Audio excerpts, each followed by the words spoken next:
Assalamualaikum warahmatullahi wabarakatuh. Selamat sore, salam sejahtera buat kita semua.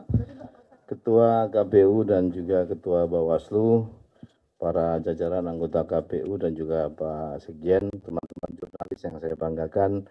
Terima kasih atas waktu dan kesabarannya untuk membersamai KPU dan juga Bawaslu dalam tahapan-tahapan pemilu, menyampaikan informasi, menyampaikan perkembangan terkait dengan pemilu kepada masyarakat.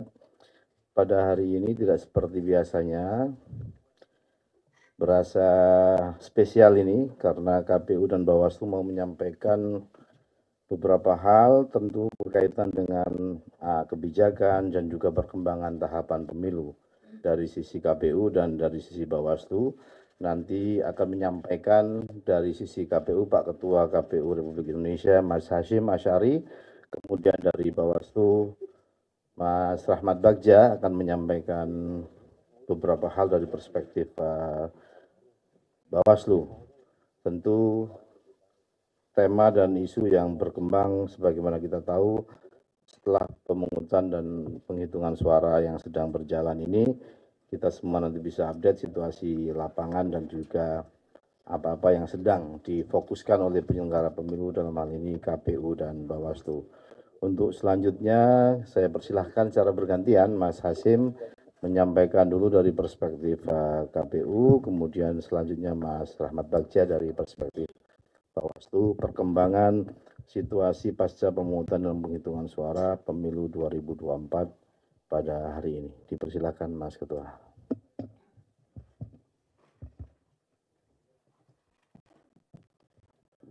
Assalamualaikum warahmatullahi wabarakatuh. Selamat sore dan salam sejahtera untuk kita sekalian. Yang saya hormati Mas Rahmat Bagja, Ketua Bawaslu Republik Indonesia. Yang saya hormati para anggota KPU yang berkesempatan hadir pada kongres ini dari ujung yang paling kanan Mas Parsadana Harahap, Mas Iranto Sudrajat, Mas Idam Holik, Mas Muhammad Afifuddin, Mbak Betty Epsilon Idrus, dan Mas Bernard Sekjen KPU. Pada kesempatan ini nanti kami akan menyampaikan beberapa update perkembangan dan juga nanti Mas Bagja juga akan menyampaikan update perkembangan dan apa-apa yang disampaikan oleh Bawaslu nanti akan kami respon berikutnya. Bapak Ibu sekalian, yang pertama pasca pemungutan penghitungan suara. Dalam penghitungan suara itu kan harus selesai pada hari yang sama dengan hari pemungutan suara, yaitu 14 Februari 2024 jam 24. Dalam hal penghitungan suara di TPS belum selesai, itu dapat dilanjutkan dalam waktu 12 jam ke depan, sehingga dapat dilanjutkan sampai dengan tanggal 15 Februari 2024 atau hari ini sampai dengan jam 12 tadi ya, berarti kan penghitungan suara secara waktu sudah selesai. Nah, sehubungan dengan itu, diantaranya beberapa hal yang perlu kami sampaikan. Yang pertama adalah soal pemungutan suara ulang. Sebagaimana yang kami sampaikan tadi malam, kami masih menghimpun laporan-laporan dari KPU Provinsi, KPU Kabupaten Kota, sehubungan dengan situasi-situasi yang dapat menjadi alasan dilakukannya pemungutan suara ulang. Nanti juga teman-teman Bawaslu melalui Mas Bagja, Ketua Bawaslu juga akan menyampaikan temuan-temuannya yang nanti akan kami respon sehingga sama-sama kita klarifikasi atau cross check antara data laporan dari KPU dan juga data temuan dari Bawaslu. Karena pada dasarnya untuk dapat dilakukan pemungutan suara ulang itu mekanismenya adalah rekomendasinya oleh Panwascam ya. Panwascam yang bekerja ruang lingkupnya ada TPS yang potensial dilakukan pemungutan suara ulang. Kemudian rekomnya Panwascam disampaikan kepada PPK dan PPK melaporkan kepada KPU Kabupaten Kota. Menurut Undang-Undang Pemilu, pemungutan suara ulang itu yang memutuskan perlu atau tidaknya itu adalah KPU Kabupaten Kota. Tentu saja bisa karena penilaiannya sendiri, bisa juga karena rekomnya Bawaslu. Misalkan sebagai contoh ya, ada laporan dari KPU NTB misalkan, proses penghitungan suara begitu calonnya ada yang kalah, caleg ya, kemudian timnya ngamuk dan kemudian merusak situasi yang ada di situ. Itu hanya kan dokumen-dokumen yang entah surat suara, kemudian formulir menjadi problem, sehingga hal seperti ini juga sangat mungkin dilakukan pemungutan suara ulang. Tapi kalau memang dokumennya ada dan kemudian diakui oleh saksi-saksi yang lain, tentu itu kita anggap sah dan kemudian dilanjutkan dengan rekapitulasi di tingkat kecamatan. Kemudian yang kedua, soal pemungutan penghitungan suara pemilu 2024 khususnya yang dilaksanakan oleh PPLN, Panitia Pemilihan Luar Negeri Kuala Lumpur. Saudara sekalian, pemungutan suara atau pemilu di luar negeri itu dilaksanakan oleh Panitia Pemilihan di luar negeri. Ada 128 perwakilan PPLN. Untuk di Malaysia sendiri itu ada 6 PPLN. Nah, ini yang mendapatkan sorotan adalah Kuala Lumpur, karena memang pemilihnya besar dan berbatasan langsung dengan Indonesia. Nah, teman-teman Bawaslu kemarin sudah menyampaikan hasil temuan dan kajiannya dan kemudian menerbitkan rekomendasi. Nanti detailnya Mas Bagja sebagai Ketua Bawaslu akan menyampaikan dan kami akan respon. Kalau menurut rekomendasi Panwaslu Kuala Lumpur itu direkomendasikan untuk penghitungan suara untuk 2 metode, yaitu kotak suara keliling dan metode pos, itu dihentikan dulu, tidak diikutkan dalam penghitungan suara.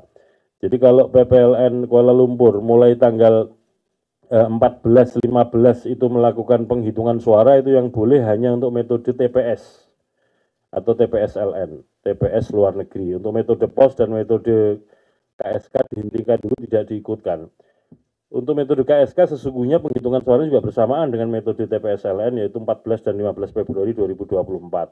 Nah, untuk metode pos itu jadwalnya dihitung untuk metode pos 15 sampai 22 Februari. Sekali lagi untuk 2 metode itu dihentikan dulu, tidak diikutkan karena ada temuan-temuan yang sebenarnya KPU sendiri sudah mengetahui ada situasi yang secara prosedural dan kebetulan apa yang jadi yang diketahui oleh KPU dan juga ditemukan Bawaslu ini sinkron, sehingga kemudian nanti situasinya potensial untuk metode pos dan metode KSK kotak suara keliling khusus di Kuala Lumpur akan dilakukan pemungutan suara ulang. Detail-detail dan kemudian mekanismenya kami di KPU Pusat akan mempersiapkan segala sesuatunya, tentu saja nanti berkoordinasi dengan Bawaslu.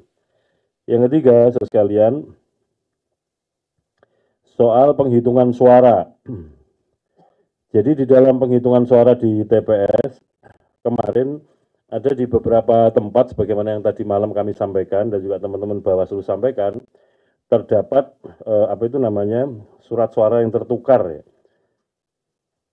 Nah, dalam situasi ini, yang pertama, dalam hal terdapat surat-suara yang tertukar dengan surat suara dari daerah pemilihan lainnya, dan telah tercoblos oleh pemilih, maka sikap kami, yang pertama adalah, untuk surat suara pemilu anggota DPR, DPRD Provinsi, DPRD Kabupaten Kota, dinyatakan sah untuk menjadi atau dihitung sebagai suara partai. Nah, kalau yang kedua, kalau surat suara DPD dari daerah pemilihan provinsi lain dinyatakan tidak sah karena masing-masing provinsi atau masing-masing dapil calonnya beda-beda. Tapi kalau yang pemilu DPR, DPRD kan peserta pemilihnya sama partai politik. Kemudian peristiwa itu dicatat di dalam formulir berita acara, formulir kejadian khusus untuk menunjukkan bahwa ada situasi yang kemudian ada kejadian khusus di TPS-TPS tersebut. Kemudian yang keempat, pemungutan suara ulang dan lanjutan untuk yang di dalam negeri. Sebagaimana kami sampaikan, ada beberapa hal, setidak-tidaknya 2 yang jadi alasan. Yang pertama karena bencana alam banjir masih tergenang dan juga ada pengerusakan terhadap logistik yang disiapkan untuk pemungutan suara sehingga belum tersedia, atau juga setelah penghitungan suara ada yang ribut di TPS. Nah, ini yang kemudian nanti akan dilakukan ada dua kemungkinan, apakah pemungutan suara ulang atau pemilu lanjutan. Tentu saja untuk pemilu lanjutan ini bagi yang dokumennya sudah, alat perlengkapan pemungutan suara sudah tersedia, tapi kemarin ada yang terlambat di beberapa tempat seperti saya sampaikan tadi malam. Nah, menurut Undang-Undang Pemilu, pemungutan suara ulang itu maksimal dilaksanakan 10 hari setelah hari pemungutan suara. Namun demikian, tentu kami akan mengkaji dan mempertimbangkan situasi lapangan, karena misalkan seperti yang di Demak ini, kalau banjirnya belum surut, melampaui 10 hari kan juga belum tentu bisa dilakukan dalam durasi 10 hari. Tentu situasi ini juga oleh teman-teman KPU Kabupaten Kota yang punya kewenangan untuk menetapkan pemungutan suara lanjutan, itu akan dibuatkan catatan dalam berita acara kejadian khusus. Yang terakhir, saudara sekalian, soal Sirekap ya. Banyak sekali kiriman-kiriman baik melalui WA kepada kami maupun unggahan-unggahan di media sosial tentang, terutama ya, teman-teman juga pasti mengikuti dan mengikuti perkembangannya, ada perbedaan antara formulir C hasil ukuran kuarto yang diunggah, saya ulangi, kan yang diunggah itu formulir C hasil yang ukuran plano, hasil foto Sirekap. Jadi di TPS itu ada ukurannya plano yang besar, itulah yang difoto oleh anggota KPPS menggunakan fungsi foto di dalam aplikasi Sirekap. Itu yang diunggah. Kemudian menggunakan sistem di dalam Sirekap, ada sistem untuk konversi yang membaca membaca formulir tersebut, dan kemudian secara otomatis akan muncul angka hitungannya. Nah, di situ ada problem ya. Nah, oleh karena itu kami di KPU Pusat melalui sistem yang ada itu termonitor daerah mana saja yang antara unggahan formulir C hasilnya dengan yang konversinya salah, itu termonitor. Jadi semua yang disampaikan kepada kami melalui WA maupun yang di unggahan media sosial itu pada dasarnya melalui sistem termonitor. Mana yang pas, mana yang tidak, mana yang cocok, mana yang tidak. Dalam situasi ini kan bukan soal sementara ini yang kami ketahui atau yang kami dapatkan laporan itu adalah, atau juga respon dari teman-teman jurnalis kepada kami, itu adalah formulir yang diunggah itu nampaknya kan dari segi penjumlahan atau penghitungannya belum ada laporan yang salah. Yang salah atau tidak tepat itu kan antara yang diunggah dengan yang dikonversi menjadi angka hitungannya itu. Nah, oleh karena itu kami sebenarnya mengetahui, dan tentu saja untuk yang penghitungan atau konversi dari yang formulir ke angka-angka penghitungan akan kami koreksi sesegera mungkin. Pada dasarnya begini, saudara sekalian, patut kita syukuri bahwa Sirekap ini bisa bekerja. Apa indikatornya? Karena publik kemudian bisa melaporkan kepada KPU. Kalau Sirekap nggak bekerja kan nggak mungkin ada orang bisa lapor, bisa mengetahui. Teman-teman bisa mengetahui bahwa publikasi formulir C hasil yang diunggah dengan konversinya salah itu kan gara-gara bisa mengakses Sirekap kan. Oleh karena itu patut kita syukuri ada Sirekap yang bisa mengunggah itu, dan kemudian hasil penghitungan di TPS bisa diketahui oleh publik. Jadi nggak ada yang sembunyi-sembunyi, nggak ada yang diam-diam, tapi semuanya kita publikasikan apa adanya. Sehingga katakanlah misalkan ada formulir C hasil plano yang diunggah, ada yang salah hitung atau salah tulis, nanti juga akan kita koreksi. Nah, koreksinya kalau untuk yang formulir ya, kalau ada yang salah hitung atau salah jumlah atau salah tulis, itu nanti akan dikoreksi melalui mekanisme rekapitulasi di tingkat kecamatan.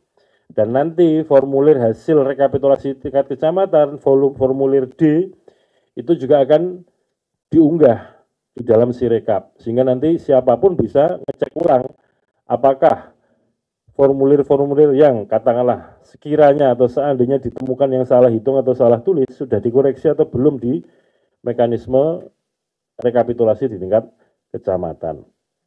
Namun demikian untuk yang katakanlah sebagai sistem tidak tepat ketika membaca formulir kemudian dikonversi menjadi perolehan suara, itu tentu kami akan segera lakukan koreksi. Tapi publikasi formulir C hasil akan kita lanjutkan terus supaya apa? Publik mengetahui terus-menerus sampai batas akhir dalam arti apa itu namanya formulir C hasil yang ukurannya plano itu bisa diunggah semua dan diketahui oleh semua pihak. Jadi teman-teman jurnalis, para pemilih, para peserta pemilu bisa mengakses itu melalui link website yang kita siapkan, bisa dibaca di tingkat TPS dan kemudian bisa di-download sehingga boleh dikatakan ya alhamdulillah patut kita syukuri Sirekap berjalan. Sekali lagi kalau tidak ada Sirekap tentu situasinya gelap, tidak bisa kita ketahui perolehan suara sesungguhnya berapa yang kemudian ditulis di dalam formulir dan kemudian diunggah ke Sirekap. Kalau ada kelemahan-kelemahan tentu kami akan segera koreksi dan kami mohon maaf kalau hasil pembacaannya kurang sempurna dan menimbulkan publikasi hitungan maksudnya yang konversi dari formulir ke hitungan belum sesuai. Sekali lagi pada intinya kami ini di KPU masih manusia-manusia biasa yang sangat mungkin salah, tapi kami pastikan kalau yang salah-salah pasti akan dikoreksi. Yang paling penting KPU ini nggak boleh bohong dan harus ngomong jujur, itu aja yang paling penting. Dan sekali lagi, siapapun, teman-teman jurnalis, pemilih, masyarakat luas, komplain soal ini karena apa? Sekali lagi, karena bisa membaca Sirekap, bisa mengakses Sirekap. Kalau tidak ada Sirekap, ya nggak mungkin bisa tahu publikasi formulir-formulir di tingkat TPS tersebut. Setidak-tidaknya sampai dengan sekarang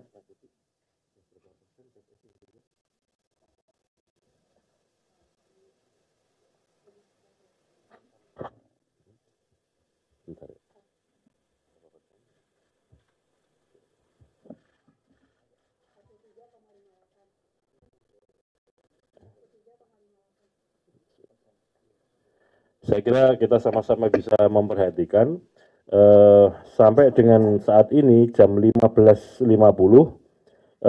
untuk publikasi Sirekap terhitung sampai 15 Februari 2024 jam 15.30 23 detik progresnya adalah yang sudah diunggah 358.775 TPS dari total TPS 823.236. Saya ulangi lagi, yang sudah diunggah 358.775 dari 823.236 TPS atau setara dengan 43,58%. Jadi pada prinsipnya unggahan formulir C hasil plano yang ada di TPS tetap kita lanjutkan melalui Sirekap. Hanya saja nanti untuk yang konversi-konversi yang kebetulan sistem membacanya kurang akurat atau kurang tepat nanti akan kita lakukan koreksi supaya sesuai dengan apa yang formulir yang diunggah. Tidak ada niat manipulasi, tidak ada niat untuk mengubah hasil suara karena pada dasarnya formulir C hasil yang plano diunggah apa adanya, sebagaimana situasi yang diunggah oleh teman-teman KPPS. Itu bisa kita monitor, bisa kita saksikan bersama-sama. Saya kira demikian sementara dari KPU. Selanjutnya kami persilahkan Mas Rahmat Bagja, Ketua Bawaslu. Saya kembalikan Mas Afif yang memimpin konferensi ini. Assalamualaikum warahmatullahi wabarakatuh. Teman sekalian, nanti pertanyaannya sekaligus ya setelah Mas Ketua Bawaslu. Ini untuk informasi, sedianya teman-teman anggota Bawaslu juga membersamai, cuman karena di antara kewenangannya itu juga memproses laporan ataupun temuan, kalau tidak salah tadi disampaikan sedang ada persidangan juga di Bawaslu, sehingga kami berbagi peran. Akhirnya Pak Ketua datang sendiri, yang lain harus sidang, begitu. Silakan Mas Bagja untuk menyampaikan hasil pengawasan dan lain-lain. Terima kasih Mas Afif. Assalamualaikum warahmatullahi wabarakatuh. Selamat sore, salam sejahtera untuk kita semua. Yang terhormat Mas Hasyim, Mas Ketua, Mas Idam, Mas Derajat, Bang Parsa, Mas Afif, Mbak Betty dan juga Pak Sekjen. Walaupun saya ini sendiri, tapi saya merasa di keluarga Bawaslu, Mas. Karena ada keluarga besar Bawaslu 5 orang di sini pada saat kita melakukan press con. Pak Afif, saya, Pak Parsa, dan juga empat orang dengan Pak Sekjen. Jadi komposisinya sama sebenarnya. Alhamdulillah tadi Mas Hasyim menyampaikan banyak hal dan alhamdulillah berarti seluruh apa yang kami temukan di lapangan tentu akan kami sampaikan kepada KPU. Bapak Ibu semua, teman-teman semua, sebelum saya sampaikan beberapa hal tentang temuan Bawaslu, maka perlu kita apresiasi teman-teman penyelenggara sampai tingkat ad hoc, sampai tingkat KPPS yang sampai jam 2, jam 3, sampai jam 4 pagi tadi masih melakukan penghitungan suara. Jadi teman-teman penyelenggara pemilu, kami harapkan tetap kemudian melakukan tugas dan fungsinya dengan baik. Secara keseluruhan penyelenggara pemilu kita telah berhasil dilakukan. Memang ada beberapa permasalahan ya, tapi tentu bisa ini kita koreksi dan juga bisa kita perbaiki dalam beberapa hari ke depan. Karena sesuai dengan undang-undang kita punya waktu 10 hari untuk melakukan rekomendasi pemungutan suara ulang jika terjadi permasalahan. Jadi terima kasih kepada teman-teman penyelenggara baik KPU maupun Bawaslu, dan kami mohon kepada yang bersangkutan, kepada teman-teman ad hoc untuk tetap menjaga kesehatan karena memang waktu kita sangat terbatas dan sangat ketat dalam melakukan penyelenggaraan pemilu. Dan ini hari-hari ke depan akan sangat berarti dalam penyelenggaraan demokrasi Indonesia. Teman-teman semua, hasil pengawasan Bawaslu dapat kita sampaikan, tadi sudah kami sampaikan pada jam 11:30 tadi siang. Ini untuk mengulang sedikit ya kepada teman-teman semua. Kami misalnya menemukan dalam 13 masalah dalam pemungutan suara, 37.466 TPS mengalami pemungutan suara dimulai lebih dari jam 7. Ada di lapangan, demikian temuan Bawaslu. 12.284 TPS didapati alat bantu disabilitas netra tidak tersedia di TPS. 10.496 TPS yang logistik pemungutan suara tidak lengkap.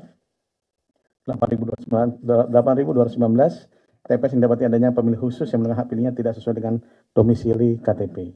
Ada 6.084 TPS yang tertukar. Ini juga kami atas permasalahan tersebut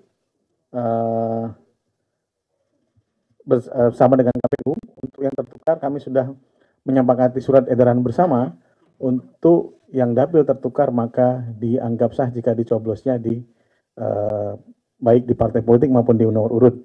Jadi kami ini juga bukan perintah kepada teman-teman Bawaslu di tingkat ad hoc dan juga untuk dicatatkan, tidak lupa dicatatkan dalam kejadian khusus. Ya. Kemudian alhamdulillah ini sudah kita tantangin pada hari ini dan kita akan sampaikan ke teman-teman di tingkat ad hoc. Kemudian yang paling kemungkinan akan terjadi PSU adalah kejadian 2.413 TPS yang didapati adanya pemilih menggunakan hak pilihnya lebih dari 1 kali. Ini kemungkinan PSU-nya besar. Tapi tentu lagi ditelusuri ya teman-teman apakah benar demikian dari Panwascam dan juga Bawaslu Kabupaten Kota. Dan juga ada 6 masalah dalam pemungutan suara seperti 11.2033 TPS yang dapati adanya sirekap tidak dapat diakses oleh pengawas pemilu, saksi dan atau masyarakat. Walaupun kami harus menyatakan bahwa sirekap ini adalah alat bantu. Jadi yang paling kita pegang adalah manualnya nanti, rekapitulasi manual, bukan sirekapnya. Sirekap hanya memberikan informasi, tadi sudah disebutkan oleh Mas Ketua KPU, bahwa C1 itu bisa dilihat oleh seluruh warga negara. Jika kemudian dalam membuatnya dalam sistemnya kemudian bermasalah, yang penting bisa dilihat adalah C1-nya, C1 planonya. Itu yang paling penting dalam sebuah pemungutan dan penghitungan suara yang benar. Dan alhamdulillah ini berhasil dilakukan. Terima kasih teman-teman KPU. Sampai sekarang sudah 43.000 tadi ya. Sudah 43%. 43%. C1 plano bisa diakses oleh warga negara Republik Indonesia. C hasil, mohon maaf, C hasil. Bukan plano ya, plano nanti ya. C hasil kan ya. Nggak ada satu ya, iya. Nggak apa-apa mas. Ya. C planonya bisa diakses oleh semua masyarakat dan ini saya kira semua bisa menjadi koreksi jika terjadi masalah. Tadi sudah disampaikan oleh Mas Ketua juga. Kemudian ada 2.162 TPS yang didapati adanya ketidaksesuaian jumlah hasil penghitungan suara, suara yang sah dan suara-suara yang tidak sah dengan jumlah pemilih yang menggunakan hak pilih. Tentu akan ada mitigasi terhadap hal ini. Dan kemudian, nah ini ada 1.895 pengawas TPS yang tidak berikan model C hasil salinan, Mas. Jadi ini bisa ditegur lah teman-teman di esok itu. Kemudian 1.888 TPS yang transaksi pengawas TPS tidak dapat menyaksikan proses penghitungan suara dengan jelas. Kenapa? Karena di PKPU sendiri ketika penghitungan harus terang dan kemudian tidak kondisinya tidak gelap, dan ini yang harus kita pakai standarnya dalam penghitungan suara. Karena surat suara itu harus kalau di terawang kan, ini benar dicoblos atau tidak. Sehingga kemudian dalam proses itu tidak banyak media sosial yang beredar, ini sudah tercoblos. Oke. Kemudian akhirnya mitigasinya apa? Surat suara rusak. Dan kemudian pemilih dapat tetap menyalurkan hak konstitusionalnya untuk memilih jika terdapat kondisi-kondisi demikian. Kemungkinan apakah terjadi kesengajaan atau lain-lain nanti tentu ada proses yang bisa dilakukan oleh Badan Pengawas Pemilu. Kemudian juga kami juga harus menyampaikan kepada publik, ini bukan hanya kepada Bawaslu tapi juga kepada KPU, bahwa di dalam temuan kami ada 1.473 TPS yang didapati adanya intimidasi terhadap penyelenggara. Jadi bukan hanya Bawaslu tapi juga KPPS dan juga pengawas TPS.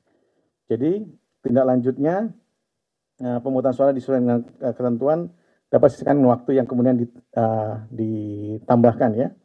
Kemudian juga atau disesuaikan dengan peraturan perundang-undangan. Nah, beberapa hal ini telah kami sampaikan kepada KPU, dan sebentar lagi rekomendasi yang tadi dibuat oleh teman-teman Panwascam akan kita tunggu.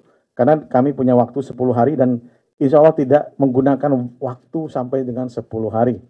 Kami lagi mempercepat proses di teman-teman Panwas Kecamatan. Kami juga ada namanya Siwaslu, tapi mohon maaf, Siwaslu adalah sistem tertutup bagi Bawaslu sehingga tidak bisa dibuka ke publik. Ya, jadi hasilnya yang bisa kemudian kami sampaikan. Hasil tadi kondisi-kondisi yang ada sekitar berapa ribu masalah, misalnya tadi ada keterlambatan di 37.000 TPS, misalnya itu hasil dari Siwaslu. Tapi hasil yang lain-lain tentu menjadi bahan bagi Bawaslu untuk kemudian menindaklanjuti dan menangani pelanggaran ke depan. Berbeda dengan Sirekap harus dibuka untuk publik. Kalau kami harus ditutup Siwaslu, karena yang punya kewenangan dan punya tugas adalah teman-teman Komisi Pemilihan Umum. Teman-teman, tadi juga ada tentang masalah pemungutan suara dan penghitungan di Kuala Lumpur. Kami meneruskan surat dari Panwas Kuala Lumpur yang intinya adalah untuk tidak menghitung hasil pemungutan suara dengan metode pos di seluruh wilayah Kuala Lumpur. Kemudian tidak menghitung hasil pemungutan suara dengan metode kotak suara keliling di seluruh wilayah Kuala Lumpur. Melaksanakan pemungutan suara ulang dengan metode pos dan kotak suara keliling. Kemudian pelaksanaan pemungutan suara ulang seperti masuk huruf C didahului dengan pelaksanaan pemutahiran daftar pemilih untuk metode pos dan KSK. Kemudian kita menetapkan seluruh pemilih yang telah memberikan suara di tempat pemungutan suara Kuala Lumpur sebagai pemilih pada pemungutan suara ulang dengan metode pos dan kotak suara keliling karena mereka sudah memilih di TPS. Kemudian mengevaluasi metode pos dengan pemilihan metode lain guna menghindari kesalahan atau kejadian yang sama. Dan kami sudah sampaikan bahwa tugas ini adalah tugas kita bersama. Bukan hanya tugas ansih KPU Republik Indonesia, tapi tugas juga dari pemerintah Republik Indonesia, baik Kementerian Luar Negeri, Kementerian Dalam Negeri, Kementerian Tenaga Kerja. Karena pendataan warga negara adalah tugas pemerintah dan kemudian pemutahirannya oleh KPU. Dan kami berharap karena metodenya itu pemutahiran data pemilih tentu tidak bisa kemudian sama dengan pemungutan suara ulang dengan hanya membuka atau membuat hari pemungutan suara. Karena agak berbeda, oleh sebab itu ada hal-hal yang perlu kita bicarakan kembali untuk bagaimana melakukan mitigasi terhadap metode pos dan KSK. Dan kami berharap, alhamdulillah kerjasama dengan baik juga dengan Kemenlu dan juga Kemendagri dan juga Kemenaker Tenaga Kerja untuk kemudian bersama-sama melakukan kembali pemutahiran data pemilih atau pemutahiran warga negara yang ada di Kuala Lumpur. Sehingga ini dapat menjadi sebuah evaluasi terhadap penyelenggaraan pemungutan suara beberapa satu atau dua pemilu sebelumnya. Saya dan Mas Hasim dulu seperti rendezvous ketemu lagi di Kuala Lumpur dengan hampir waktu yang sama gitu. Jadi kami mengharapkan ini bisa kita lakukan, dan kami berharap juga KPU nanti Mas Hasim, Mas Ketua dan anggota bisa turun langsung. Nanti kita dampingi juga dari Komisioner Bawaslu untuk melakukan pemutahiran data pemilih, minimal melakukan supervisi, dan juga mungkin menempatkan eselon 1, eselon 2 untuk memantau terus nanti jika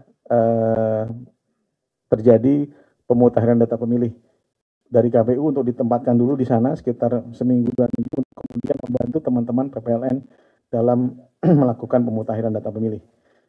Sekali lagi ini yang bisa kami sampaikan kepada teman-teman KPU, semoga bisa ditindaklanjuti, dan kami berterima kasih kepada seluruh penyelenggara baik tingkat pusat dan sampai dengan TPS yang telah menyelenggarakan pemilihan umum, tahapan pemungutan dan penghitungan suara yang kemudian baru selesai juga pada hari ini untuk penghitungan suara.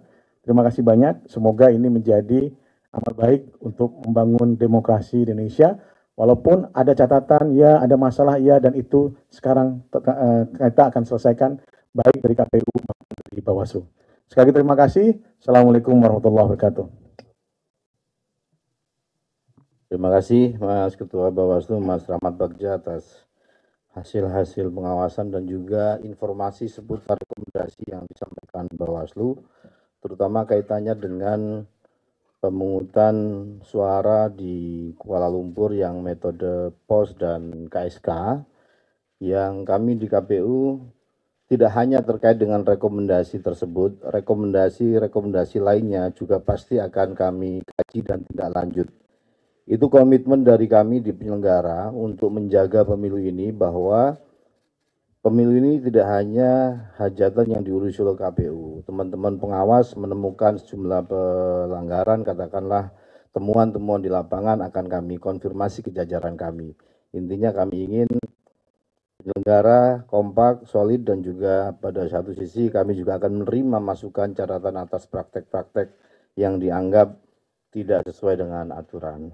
Teman-teman sekalian, sebelum tanya jawab, saya tahu di grup jurnalis yang tergabung di grup KPU banyak yang mengirim foto seputar Sirekap, capture situasi-situasi yang terjadi. Jadi di forum yang penting dan baik ini kami akan memberi penjelasan.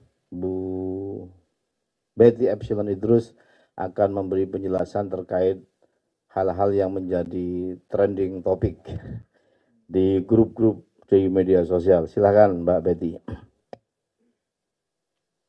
Tes. Baiklah Pak Afif. Jadi aku. Bismillahirrahmanirrahim. Assalamualaikum warahmatullahi wabarakatuh. Mas Ketua, baik Ketua KPU maupun Ketua Bawaslu, para anggota, Pak Sekjen. Saya diminta oleh Mas Ketua KPU bicara tentang beban kerja KPPS dan Sirekap pemilu tahun 2024. Sebenarnya sudah saya pernah ceritakan pada forum sama di ruangan ini terkait dengan bagaimana Sirekap bekerja dari sisi data dan informasi. Pertama, KPPS setelah melakukan pelayanan pemilih di TPS, yaitu melayani pemilih, lalu kemudian melakukan penghitungan dan mencatat, mendokumentasikan hasil di C-Plano yang disaksikan secara bersama-sama dengan para saksi dan pengawas TPS, diminta untuk memfoto C-Plano hasil yang kemudian ditangkap di Sirekap. Untuk KPPS, Sirekap akan menggunakan Sirekap Mobile, yaitu menggunakan Android yang dimiliki oleh KPPS itu sendiri.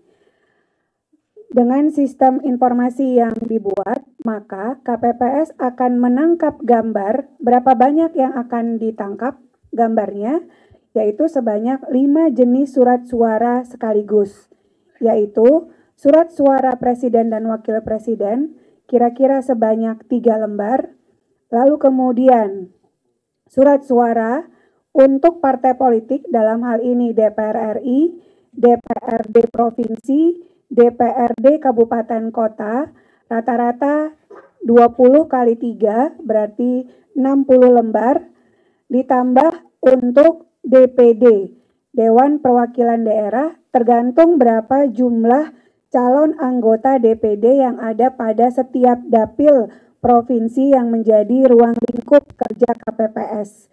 Jadi rata-rata setiap KPPS akan melakukan pendokumentasian sejumlah 70 sampai 80 lembar yang akan difoto, dan agar tidak tertukar antara satu foto dengan foto yang lain untuk setiap jenis pemilu, maka teknologi yang digunakan adalah menggunakan yang disebut dengan April Tag. Jadi nanti April Tag itu akan memuat kalau dia adalah surat suara plano, cep hasil plano untuk presiden ke presiden, ada April Tag-nya sendiri. Halaman pertama dari 3, 2 dari 3, 3 dari 3. Demikian yang sudah dilakukan dan sudah difoto oleh KPPS. Nah, Mas dan Mbak semua, itu untuk kepentingan KPPS foto, lalu dikirim ke pemilu2024.kpu.go.id hari ini. Sistem pembacaannya ada OCR dan ada OMR. Optical, O-nya optical, R-nya recognition, M-nya marking, lalu kemudian C-nya ada karakter. Jadi dia membaca marking, ditandai kayak kita UMPTN itu, bulat-bulat, sama juga karakter, dibaca hurufnya. Oleh karenanya, ketika mesin membaca, lalu kemudian direkognisi dengan apa yang dibaca oleh mata kita, oleh oleh masing-masing KPPS kita yang diberi tugas. Setiap akun KPPS diberikan 2 akun. Jadi langkah mitigasinya ada, nanti dalam waktu dekat akan ada perbaikan dilakukan oleh Komisi Pemilihan Umum. Jadi banyak hal tergantung karena ini Sabang sampai Merauke. Tadi sudah sampaikan Ketua, alhamdulillah. Sirekap kalau kita update, alhamdulillah tidak terjadi lemot. Itu bisa diupdate. Lalu kemudian bisa dilihat. Jadi kalau Bapak Ibu lihat tampilannya di pemilu2024.kpu.go.id, bisa dilihat per TPS, per jenis pemilu dulu, lalu kemudian per TPS, lihat image-nya, itu bisa dilihat. Kalaupun ada kesalahan, kami sudah melakukan rekap berapa jumlah dari seluruh TPS yang sudah dilakukan upload oleh KPPS kita. Langkah mitigasi sudah akan dilakukan oleh tim Sekjenan. Nah, Bapak Ibu sekalian, ada produksi kedua bahwa untuk setiap KPPS, salinan C plano pun bisa dikeluarkan dalam bentuk PDF, diberikan pada para saksi dan pada pengawas TPS. Bentuknya seperti apa PDF itu? Jadi ketika ada di handphone mereka, maka PDF akan berisikan capture dari kelima jenis pemilu, di mana masing-masing PDF akan memuat foto C planonya. Jadi kalau misalnya PDF untuk C hasil presiden, maka akan memuat foto dari ketiga pasangan calon kita, image C planonya. Di bawahnya rekapitulasinya. Lalu akan ada kata-kata sesuai tak sesuai, sebagaimana apa yang dilihat, baik oleh mesin maupun oleh mata kita. Jadi secara terbuka, secara gamblang, itu prinsip-prinsip transparansi sudah disiapkan secara sistem.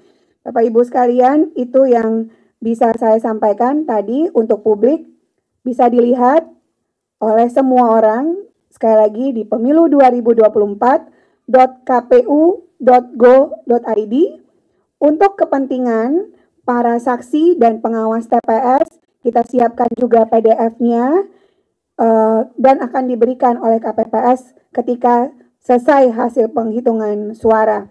Satu lagi, Bapak Ibu sekalian, bagi daerah yang tidak tercoverage oleh internet, maka Sirekap juga disiapkan Sirekap online dan Sirekap offline. Sebagaimana e-coklit pernah kita praktekkan. Bagi wilayah yang punya online, maka persis dia merekam, mendokumentasikan, dia klik sesuai, langsung nyampai ke server KPU.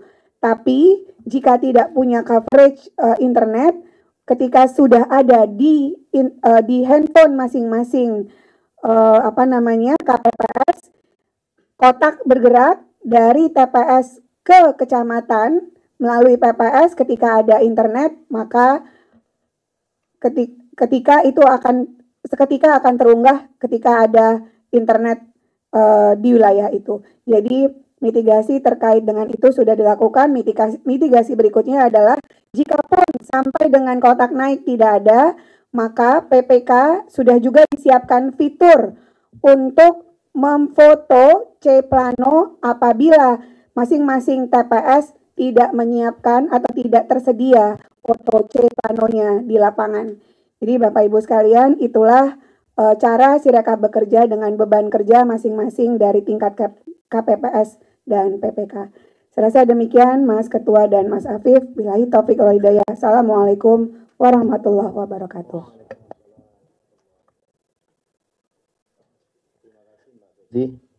Atas penjelasannya Mas Ketua, mau ada yang ditambahkan, silakan. Terima kasih Mas Afif. Ada tambahan teman-teman tadi yang kami sampaikan bahwa laporan tentang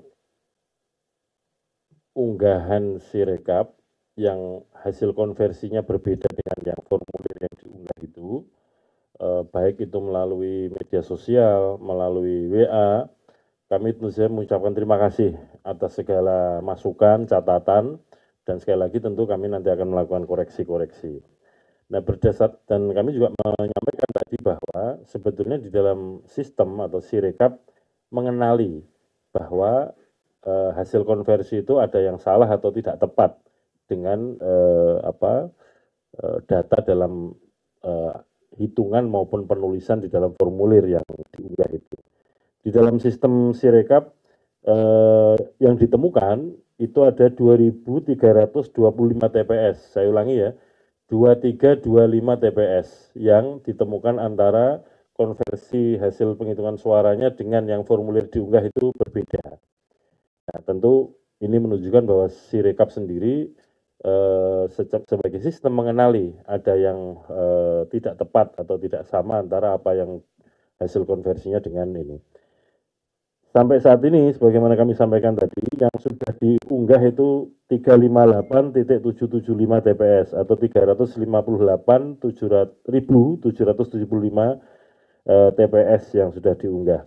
Nah, dari angka 2.325 temuan TPS yang salah konversinya tadi atau tidak tepat konversinya tadi atau formulirnya yang tidak terbaca by system secara tepat sehingga kemudian model hitungan konversinya menjadi tidak tepat juga, itu kalau dibandingkan dengan yang sudah diunggah 358.775 itu kurang lebih 0,64% atau di bawah 1%. Sebenarnya bukan soal persentasenya yang ingin kami sampaikan, ingin kami tegaskan bahwa sistem Sirekap mengenali kalau ada salah hitung atau salah konversi atau sistem kurang tepat untuk membaca formulir yang sudah diunggah itu sehingga kemudian konsekuensinya dalam konversinya menjadi tidak tepat. Saya kira itu Mas Afif tambahan. Terima kasih.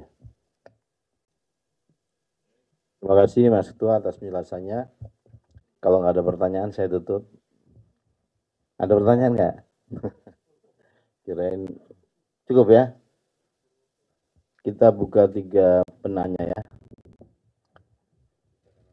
Kanan kiri. Kiri dulu. Itu yang tengah Mas kakak terus belakang. Siapa namanya? Oh, dari Kuala Lumpur. Baik. Kemudian nanti sebelah kanan 3 sekaligus saja ini biar dirangkum jawabannya. Sebelah kanan Mas Iqbal sama Mbak Forum Keadilan. Satu lagi masih ada loh. Kota. Oke. Baik, ada 5 penanya, silakan Mas Vito. Temennya sebelah kiri kita diwakili sekalian. KPU melayani. Silakan. Selamat sore pimpinan semuanya, izin Vito dari kompas.com. Kalau saya mau tanya soal Sirekap, kalau sebelah saya nggak tahu nanya apa nih nanti nih. Yang pertama mau tanya soal, tadi kan Mas Hasim sudah sebut ada 2.325 TPS yang terjadi error, Sirekapnya tidak sesuai konversi. Tapi kan yang menjadi masalah juga jumlah selisihnya gitu Mas, dari yang di C Plano sama di Sirekap itu selisihnya berapa, apakah itu juga sudah terpetakan gitu. Kalau sudah, berapa selisih suara yang ditemukan KPU antara C hasil Plano dengan yang terinput di Sirekap masing-masing untuk paslon 01, 02, dan 03 itu masing-masing berapa selisih suara akibat kesalahan konversi tersebut.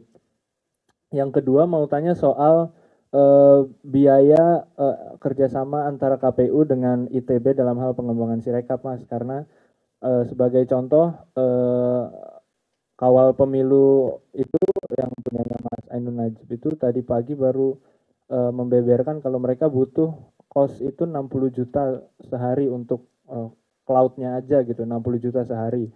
Dan itu pun hanya untuk mencakup sekitar 24.000 TPS. Nah, kalau KPU itu berapa untuk Pilpres 2024 pengembangan Sirekapnya gitu, karena ada data open source-nya yang terdapat diakses publik itu sekitar 3,5 miliar saat MOU diteken tahun 2020, tapi nggak tahu itu untuk Pilkada 2020 atau 2024. Ya, makanya kalau untuk Pilpres 2024 biayanya berapa, dan apakah memang ada keterbatasan budget sehingga harus melakukan efisiensi untuk pengembangan Sirekap.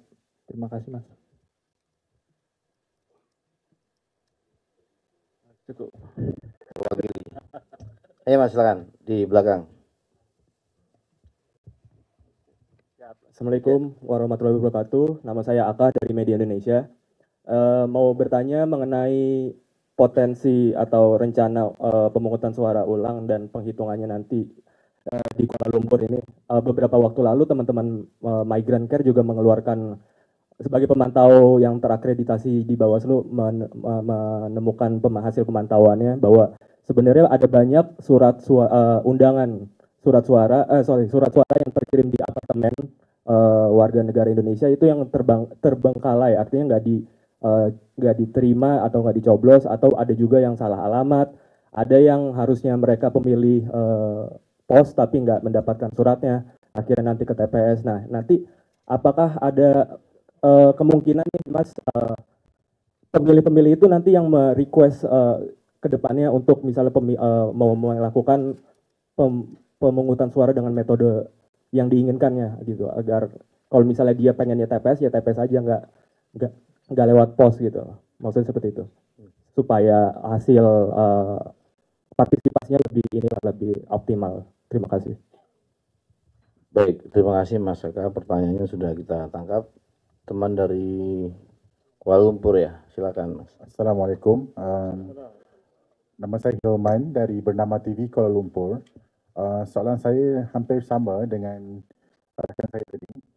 Cuma saya ingin tahu tarikh ataupun date bilakah postal voting, revote, and also juga untuk mobile ballots KSK itu akan diumumkan.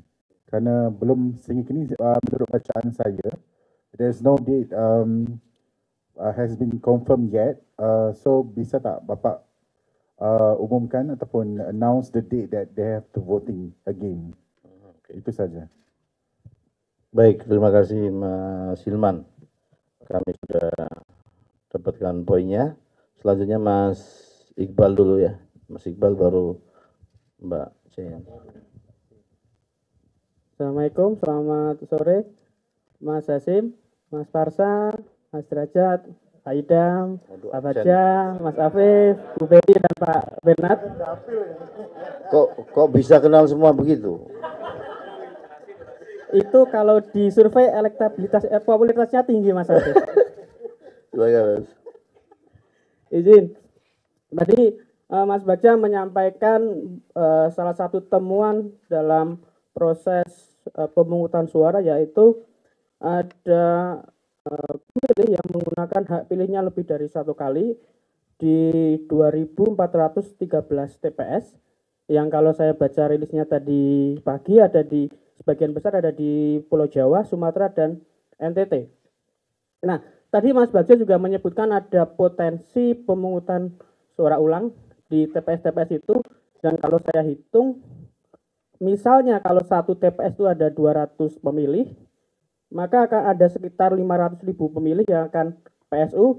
Begitu pula logistik yang dibutuhkan akan ada sekitar 2,5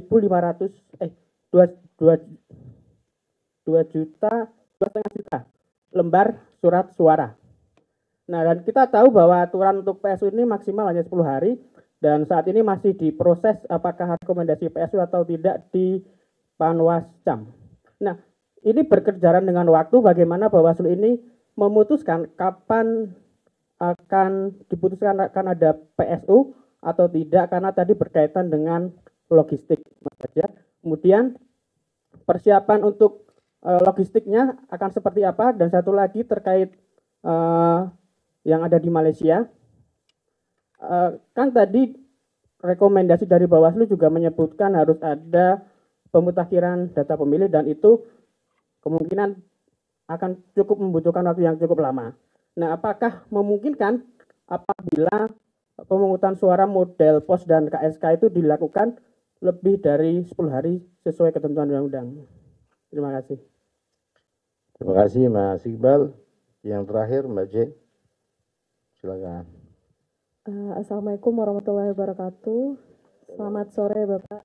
Saya Yayan dari Forum Keadilan, mau bertanya soal Sirekap yang down atau error itu Pak. Bapak tadi juga menjelaskan katanya ada hasil konversi yang berbeda gitu. Nah itu di media X, di postingan X itu juga menyebut perolehan suara 02 itu menggelembung gitu Pak. Nah pertanyaan saya, apakah hanya ke paslon 02 aja atau ke 3 paslon tersebut Pak? Terima kasih. Assalamualaikum warahmatullahi wabarakatuh. Terima kasih teman-teman sekalian atas pertanyaannya. Kira-kira saya rangkum seputar Sirekap, seputar Kuala Lumpur, PSU, dan juga apa tadi rekomendasi Bawaslu yang tadi disampaikan Mas Bagja. Sudah proporsional pertanyaannya ke Ketua KPU, Ketua Bawaslu imbang ini. Nah, saya persilakan Mas Ketua KPU, Mas Ketua Bawaslu. Mas Bagja dulu, baik. Silakan. Banyak Mas Hasim ini. Soalnya yang memberi rekomendasi dulu ini. Silakan. Terima kasih. Ini Mas Iqbal kebanyakan. Kalau tidak salah Vito tidak ada juga kan? Hanya Mas Iqbal. 2.413 temuan ya Mas. Belum kami buat rekomendasi untuk PSU. Kenapa? Karena siapa tahu memang ada kemungkinan, rupanya tidak memilih 2 kali. Ada kesalahan informasi di bawah. Nah itu yang kemudian kami lagi kaji. Karena kami punya waktu 10 hari, tapi insya Allah tidak sampai dengan 10 hari. Kami minta kepada Panwascam untuk tidak sampai dengan 10 hari. Karena akan kerepotan juga buat teman-teman KPU untuk melakukan itu. Jadi kalau di undang-undangnya, kalau ada pemilih ini 1 kali, memilih lebih 1, itu PSU, itu jelas. Dan bagaimana nanti prosedur untuk itu ya nanti Pak Ketua KPU yang jawab nanti, kan itu masalah logistik dan kawan-kawan saya kira tidak ada masalah sepertinya. Kalau kata Mas Hasim ini masalah teknis dan bisa dilakukan. Jadi itu yang untuk masalah pencoblosan lebih dari, ada orang mencoblos lebih dari 1 kali. Walaupun nanti ini lagi ditelusuri, teman-teman lagi kemudian mendalami informasi dari pengawas TPS. Ini gathering data, kemudian dicek lapangan apakah benar demikian. Nah, kemudian untuk Kuala Lumpur, ini memang problem tersendiri. Kalau pemungutan data pemilih, tentu nggak bisa lebih akan melampaui batas waktu itu.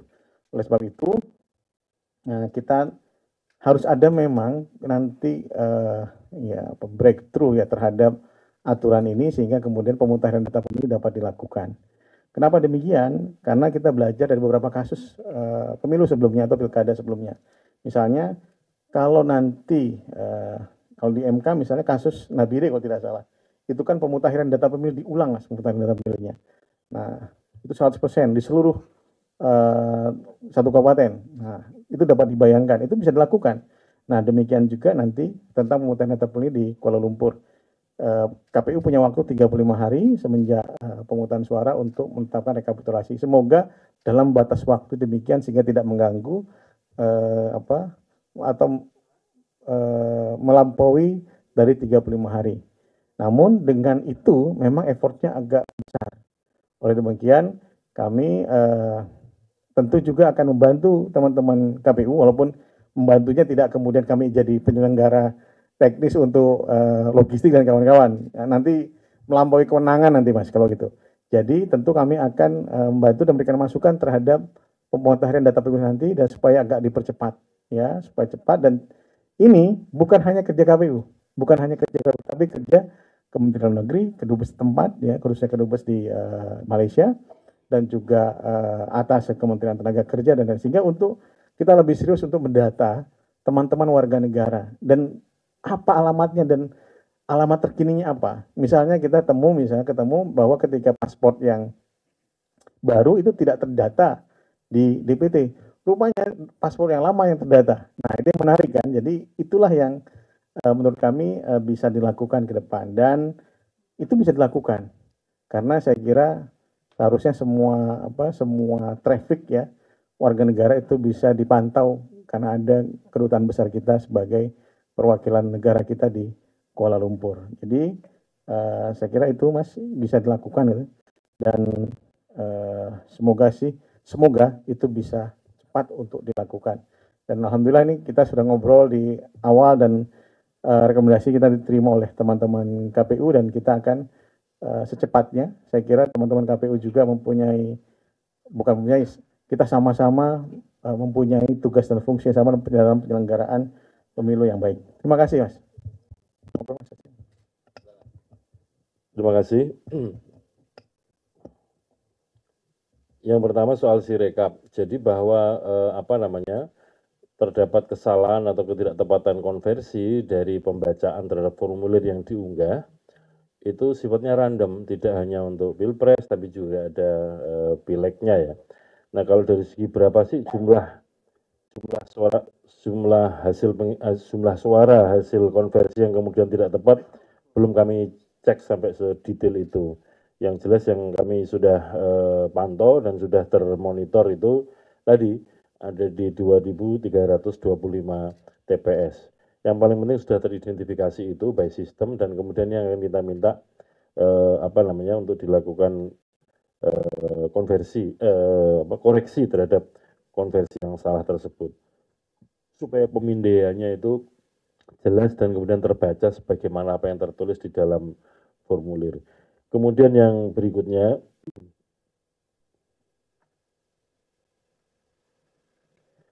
soal pemungutan suara ulang. Sekali lagi ya untuk yang di dalam negeri tentu saja memang betul ada batas waktunya. Tetapi kan ada situasi yang kemudian harus dipahami betul, misalkan soal konflik di beberapa distrik di beberapa kabupaten di Papua. Ini kan juga harus melihat situasi keamanannya dulu. Rata-rata kan persoalannya karena yang situasi seperti ini karena ada yang begitu melihat penghitungan suara kalah lalu kemudian bikin onar. Kemudian juga yang seperti yang di NTB itu. Makanya kemudian juga harus melihat situasi keamanannya. Bahwa situasi seperti itu tentu kami akan koordinasikan dengan pihak kepolisian kapan waktu yang tepat untuk dilakukan pemungutan suara ulang. Kemudian yang berikutnya, untuk yang Kuala Lumpur, yang jelas yang sudah kami perintahkan itu adalah yang dilanjutkan penghitungan suara untuk metode TPS.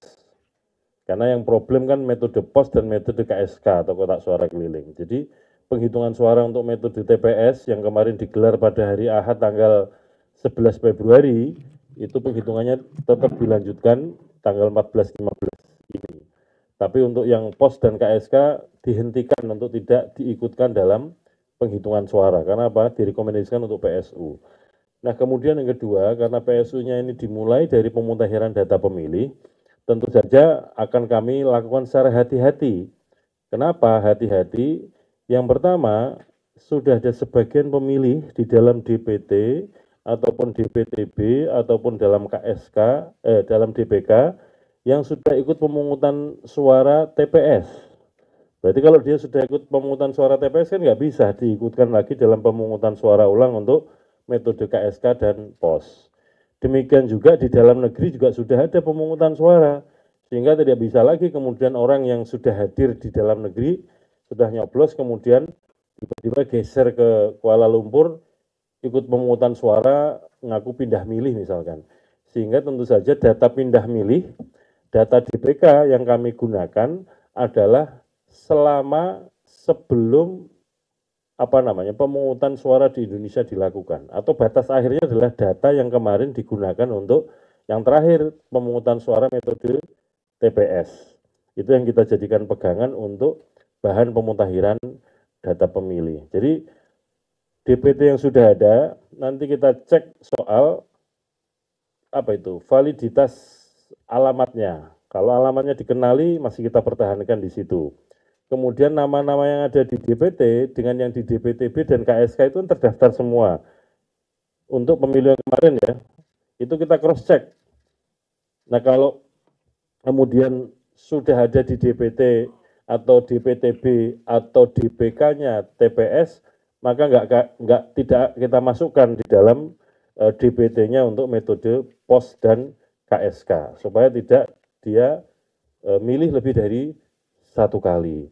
Nah, dari situlah nanti dapat rumusan yang kira-kira lebih tepat, lebih akurat tentang warga negara Indonesia yang ada di Kuala Lumpur yang punya hak milih, apakah di DPT, kemudian di DPTB dan KSK, dan sudah melakukan coblosan untuk TPS. Itu yang tidak akan kita ikutkan. Yang berikutnya, kita juga harus menyisir lagi, begini. Di dalam DPT yang sudah ada, nanti setelah kita cross-check termasuk alamat-alamat, dan DPTB dan DPK, itu juga akan kita bandingkan dengan situasi yang di mana masukan-masukan kemarin ya, kalau ada masukan ada sekian puluh ribu orang belum masuk DPT. Nanti kita cek nama-nama itu akhirnya sudah diakomodir belum di dalam DPK pemilu metode TPS. Apakah sudah masuk DPTB misalnya? Karena begini, masukan-masukan yang ada setelah DPT itu kalau mau digunakan harusnya kan di cross check dulu atau disinkronisasi dengan DPT. Kemungkinan pertama namanya sudah ada di DPT Kuala Lumpur. Kalau sudah seperti ini kan sudah masuk kategori yang diurus. Kalau yang kedua ada di DPT dalam negeri tapi belum ada di DPT-nya Kuala Lumpur, maka bisa dilayani dengan cara apa? Dipindah milihkan dulu ke Kuala Lumpur. Yang ketiga, kalau sama sekali di DPT belum ada, di DPTB juga belum ada, ini masuk kategori DPK. Nah, tentu saja beberapa tahapan sinkronisasi untuk pemutahiran data pemilih ini harus kita lakukan secara hati-hati. Dan dari situlah kemudian kita siapkan surat suara. Apakah surat suaranya harus nyetak lagi? Belum tentu. Karena kan kita cek kehadiran pemilih yang metode POS kemarin, kemudian kehadiran pemilih metode KSK, dan kehadiran pemilih metode TPSLN. Dari situ kita hitung surat suaranya masih ada berapa. Dan dari situ nanti akan ketahuan yang akan diulang kan cuma 2 metode nih, KSK dan POS. Dari situ nanti surat suara yang belum digunakan, kita gunakan untuk pemungutan suara ulang. Kalau dari segi jumlah kami meyakini surat suaranya masih mencukupi untuk yang Kuala Lumpur. Tidak perlu cetak ulang atau dicetak baru. Karena kecenderungannya, walaupun kami belum ngecek ya, kecenderungannya kehadiran di 2019, saya Mas Bagja ini yang ditugaskan untuk mengawal pemilu di Kuala Lumpur 2019. Dan sekarang juga kebetulan saya sama Mas Bagja juga dan Mas Idam untuk supervisi dan monitor di sana. 2019 itu kehadirannya itu 27,44%, ya. Katakanlah sama atau katakanlah naik jadi 30%, itu insya Allah ketersediaan surat suara yang belum digunakan masih tersedia, jadi tidak perlu untuk cetak ulang. Kalau yang untuk pemungutan suara ulang di dalam negeri itu juga demikian, nanti kita cek juga surat suara yang tidak digunakan dari metode apa namanya untuk pemungutan suara di dalam negeri atau di kabupaten-kabupaten itu kita cek, dan kalau memang memungkinkan nanti kita juga akan gunakan itu tanpa harus mencetak ulang. Dan sesungguhnya kan sudah ada surat suara cadangan untuk pemungutan suara ulang, cuman kan harus kita cek ini yang harus diulang yang kategori mana dari 5 jenis pemilu gitu. Saya kira itu. Makasih. Itu nggak perlu lah kalau yang itu ya. Tapi yang jelas kan begini loh. Ini kita kan mengcover semua TPS, ya kan. Kemudian juga mengcover apa namanya anggota KPPS-nya yang kita tugasi 2 orang, dan seterusnya termasuk membangun sistemnya dan seterusnya. Jadi kalau total biaya ya komponennya termasuk itu semua, tetapi untuk yang developer tentu saja apa namanya hanya untuk yang pembiaya pembangunan dan termasuk biaya dukungannya, termasuk servernya dan segala macam itu. Terima kasih. Teman-teman sekalian, itulah tadi kompresi bersama antara KPU dan Bawaslu. Kami kira cukup karena sudah cukup lama, dan sekali lagi terima kasih atas kehadiran teman-teman sekalian. Sehat-sehat semuanya dan mohon kami senantiasa dibantu untuk kesuksesan penyelenggaraan pemilu.